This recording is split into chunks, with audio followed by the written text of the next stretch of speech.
Welcome to the deep dive. Today we're taking a look at the India-Pakistan relationship. It's complex, always has been. Right, and we're doing it through a pretty interesting lens. hmm Recent search terms. Exactly. It's a way for you, the listener, to quickly get a feel for what people are curious about right now, what's driving the conversation. Yeah, you see searches about, conflict, ceasefire, specific people, locations.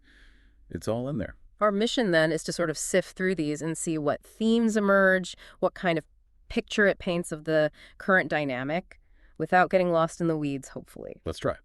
Okay, so diving right in, conflict. It's everywhere in these searches, isn't it? It really is. Terms like India-Pakistan war, India-Pakistan conflict, even just the name side-by-side, India-Pakistan, India, Yeah. they show up again and again. What does that signal, do you think? Just constant underlying worry.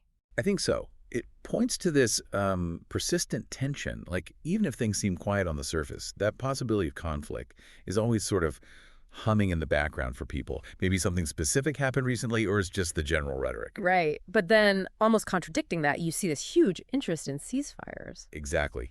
India, Pakistan, ceasefire meaning ceasefire agreement. Tons of searches like that. So people want de-escalation. They're looking for signs of it. It definitely suggests a hope for peace, or at least an awareness of the danger, right? Yeah. But, and this is the kicker, Mm-hmm. you also see searches like Pakistan violates ceasefire, Pakistan breaks ceasefire, ceasefire violation. Ah, okay. So there's hope, but also maybe a lack of faith that it will actually stick. Precisely. It highlights the fragility of these agreements.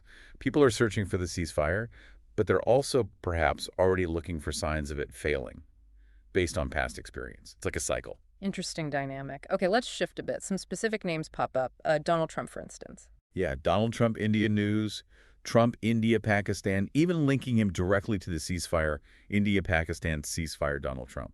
Why him specifically? Still relevant.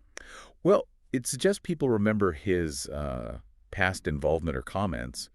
The potential role of outside players, especially the U.S., seems to be on people's minds. And it's not just him, right? We saw other names. Mm-hmm.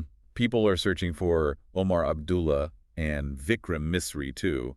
Shows they're still seen as, relevant figures in this whole picture. Got it. And what about places, specific locations mentioned? Yeah, a couple of air bases, Yeah. Nurkan Air Base and Udhampur Air Base, and also Srinagar comes up quite a bit. Which likely points to strategic importance Right. or recent incidents. Probably both. Areas that are either militarily significant or have been, flashpoints. Searches often spike when there's news related to specific spots. And Srinagar, well, that constantly highlights the centrality of the Kashmir issue. Makes sense.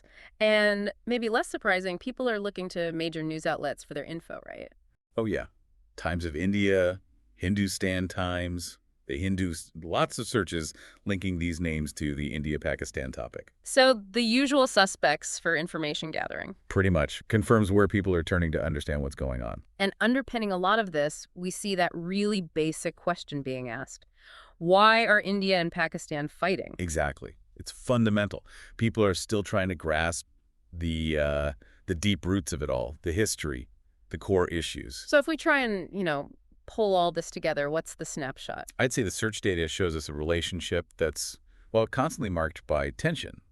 Always that risk of conflict bubbling up. But also this recurring desire for peace, for ceasefires, even though there's a lot of skepticism about them holding. Right. And you've got international figures who linger in the public consciousness related to this, specific hotspots that draw attention, and this ongoing quest to understand the why behind it all. The real takeaway sounds to be the data itself. Like you said, it's like a real-time pulse check. Yeah, a barometer showing the ups and downs, the persistent anxieties and hopes surrounding India and Pakistan. It really makes you think, though, with so much searching about ceasefires and yet so many searches about them being broken.